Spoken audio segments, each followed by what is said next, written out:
Some of the Democrat mega donors and fundraisers are spilling the beans on just how disastrously this campaign was run.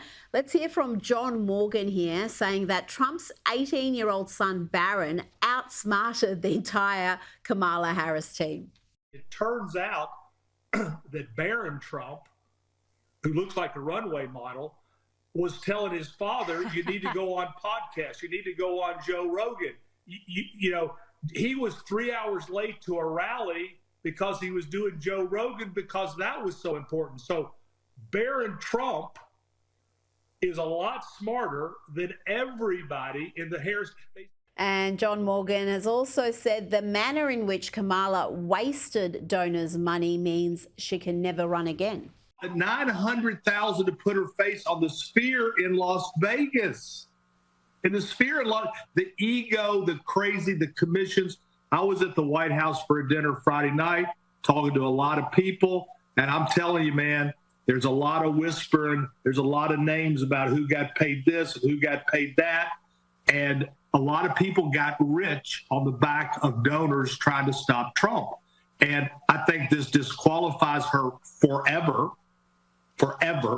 If you can't run a campaign, you can't run America. Clarkson, looks like plenty of folk got rich from that $1 billion plus Harris spent. Do you really think her presidential aspirations are now dead and buried? I don't think so. You know, I will say she was only on the campaign trail for about 100 days. So given that the election wasn't necessarily a landslide for Trump, I would say that that wouldn't rule her out of running.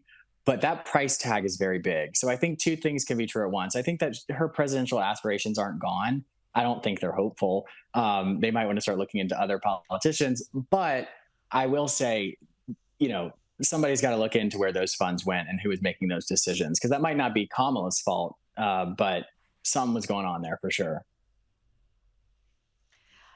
Well, yeah, it looks like they were just spending money like it was going out of fashion. I guess when you've got more than $1 billion to spend in a relatively short period of time, that's going to happen. Now, we know Donald Trump has been called a Nazi, a fascist, despite being the most pro-Israel president ever. He has a Jewish daughter and grandchildren, and he is about to have an Arab grandchild. And your grandchild is going to be half Arab or Lebanese. That's true. So how do you feel about that? I'm happy about it. Okay, great. I have many friends who are Arab, as you say, but from different countries, but Arab.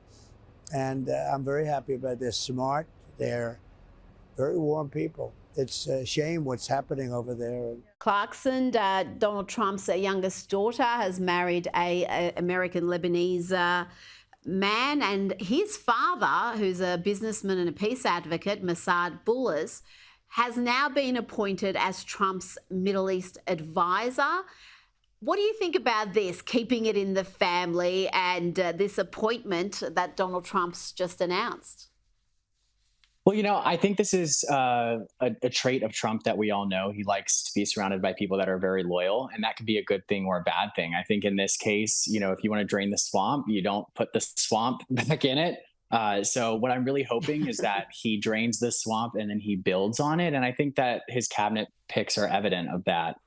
You know, he's always made out to be all of these different names. And I just wish that liberals could disagree with him on policy and not on, you know, character assassination, calling him a racist or, you know, Islamophobic, because it's just not true. And the average American sees through all of that. And I think that's exactly why he won the election.